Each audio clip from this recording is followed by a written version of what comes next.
growing up a little introverted, I think the desire was to be um, embraced and accepted in a group. I'm an absolute outsider to the film industry. I didn't know where to go to audition. I didn't know everything. I figured out on my own as a kid. Like an idea of beauty was that idea was a bit narrow-minded. But I was also very young and I was trying to find my feet in the ground. There is this slightly colonial hangover when it comes to beauty, which I personally don't find interesting because I can't relate only. There's a void. And I think now more than ever we should celebrate dusky skin. I find it challenging how I have to work past the judgment that is already placed upon me. Thank you.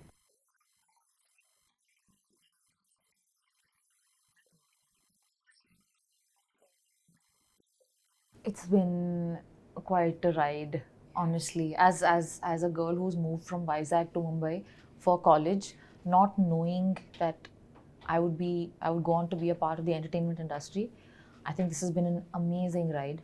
Not without its share of, like hardships, but that's part of any journey. I mean, that is inevitable for growth. I don't think I look at life as a this is the milestone I want to hit. This is the goal. It's great to have certain goals in place, but I think obsessing with those goals takes away the joy of the surprise of what can happen. I've said this before. I was like, if life is only about progression and only about walking ahead, you would never dance. You are just in the same spot, but there is joy.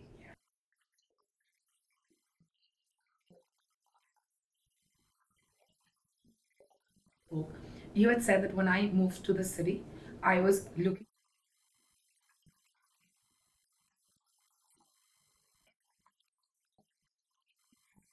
I've spent 15, 16 years of my life in Vizag, guarded, simple, school kid, that kind of a simplistic living. And then I've had the past 15 years where I went from going to an amazing college where I was exposed to so many cultures, becoming Miss India, giving modeling a shot, going on to become an actor, have the opportunity to backpack across the country.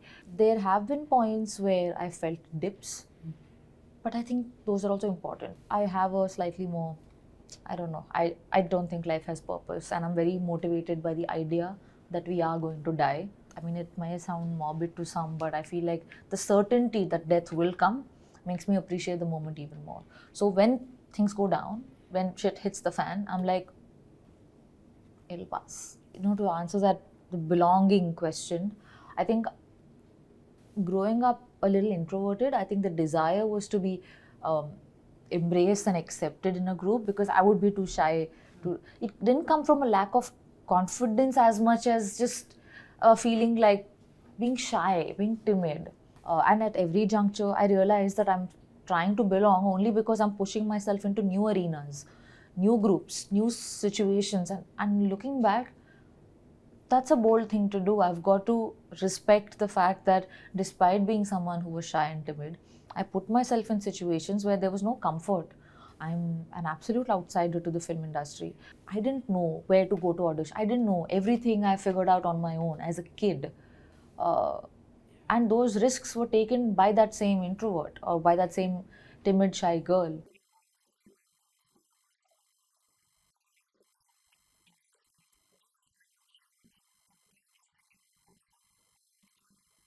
Full disclosure, as someone who doesn't have like a guiding force, I was like, okay, what are the parts that are realistically accessible to me? Yeah. If I were to get an amazing commercial film, of course I would have done it. It would have been like great. I would have thoroughly enjoyed it. So, given the choices I have and given my genuine love for performance, I'm going to pick what is most suited to that. I'm going to make sure I'm seen as someone who can deliver performance, whatever that character is. I look up to artists and craftsmen who live a full life, who have you. I don't know if you can be a good actor if that's all you do and all you know. Yeah. You have no other experiences in life that really enrich you as a person. How can you bring, like, how do you know the life of someone? I don't know if you're playing a character that's very far removed from your life. So I think it's important to be rich, like full of reserve of experiences. And life is too short, man. You gotta grow. And true growth is omnidirectional. All my learning only comes from social interaction and not from introspection. I feel like it's a very common thing. I don't know if it's an Indian thing or it happens everywhere. Right. But parents tend to compare, teachers tend to compare. We get so used to it that now with things like social media, we are like, oh, this person's doing better than me. My peers are, rocking it, they got this promotion or whatever. We can't help it. If there are situations or places that are making you feel low, pull yourself out of it. This is my personal learning. Because in those backpacking times, I would move without a phone and I was able to engage with the place or its people more intimately. Think about validation. It's very interesting.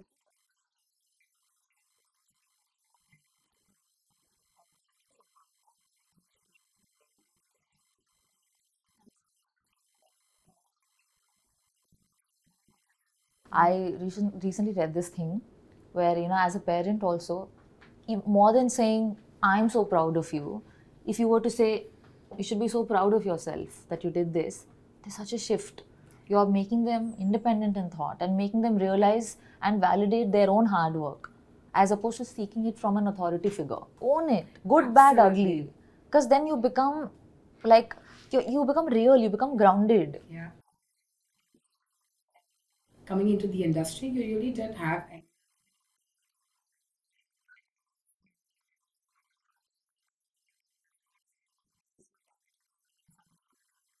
When I was in college and at the end of college, I took part in Miss India. It was like a fun adventure type thing, Yeah. and I was like, okay, let me. But when I did win, I had no plan in place. And until that point, I'd been someone who was trained in classical dance, used to read a lot, had a great inclination for travel, and a very obvious creative charge. And those things culminated into me realizing that I would love to be able to express creatively.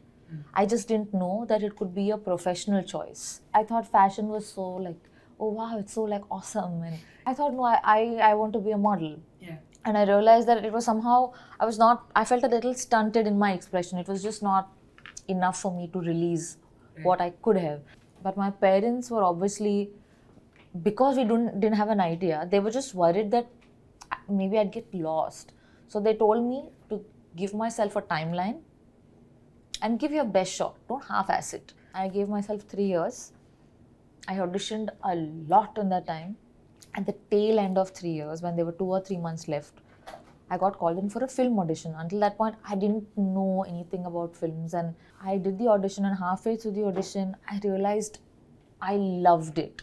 I felt so free that I was like, I should have just focused on this.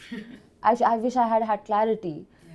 But then I ended up getting that part. That became my first film, Raman Raghav Yes. 2.0. When you said that you auditioned for the first time for a film and you had no idea who the director was and you got it, what was the first thing that came to your mind after you said, hey, listen, you're doing this? I couldn't believe that something went right. Yeah. Because I auditioned so much.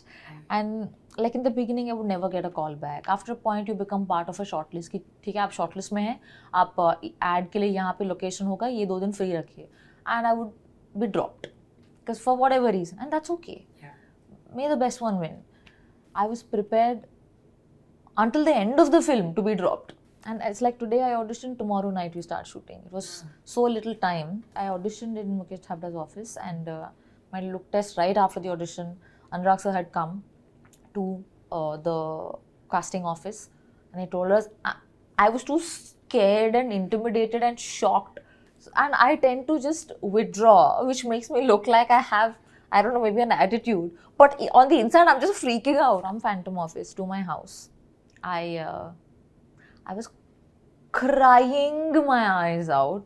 Like no phone, no music, nothing. Just walking on the road, just dazed. It really meant way too much, that opportunity. Because literally another 2 months and I would have not perhaps been in Mumbai anymore. What's the one thing you found really challenging to adjust in the industry when you came here and saw this big, overwhelming world of Indian film industry? I think my one-on-one, I can talk endlessly if there is a subject, but generally to just, I don't know, make conversation out of thin air, I didn't know how to, and I didn't know how to, like how do I find out what work is happening? because I don't know क्या system होता है, कैसे पता चलता है. And by the time, say I would Google about a project, that would only be out by the time the casting is finished. Yeah. So I think that was a challenge. You've mentioned quite a few times in the course of this conversation that you were an introvert, extrovert. I think that's what you are, introvert, extrovert. Yeah, like an outspoken introvert. Yeah, right. When today in the industry, do you find it sometimes challenging to make friends? I find it challenging how I have to work past the judgment that is already placed upon me. And not unfair judgment, because people judge who or how you are by the choice of roles, your performance in the roles, how you conduct yourself as an individual in, I don't know, I guess in promotions or interviews. This is what they get. But they don't get the fear. They don't get the scared. They don't get the vulnerable. They don't get the nervous. People don't see those, and those are the things that humanize us. Like, I'm very emotional, but I also tend to keep to myself. So I think I had to work on that very strongly to allow people in and make myself emotionally available, because you meet people for very short amounts of time. But whenever I shot for something, a film, show, whatever, I found that I was able to make really meaningful connections. But generally, like that, I can't, like, I don't know how to mingle. I'm just introverted, that's all. Yeah. But I don't look it. Working past that has been a bit of a challenge. There's always this beauty standard that our industry has set. Correct. It might be a little different today, but it's not gone. You Yeah. know? What was your experience like today, or what are your thoughts on that? I think when I was doing those auditions for ads, Yeah. I felt like there was a certain, like an idea of beauty that idea was a bit narrow-minded. But I was also very young, and I was trying to find my feet in the ground. So I wasn't thinking whether they are right or wrong. I was thinking, how can I mold myself so as to find work?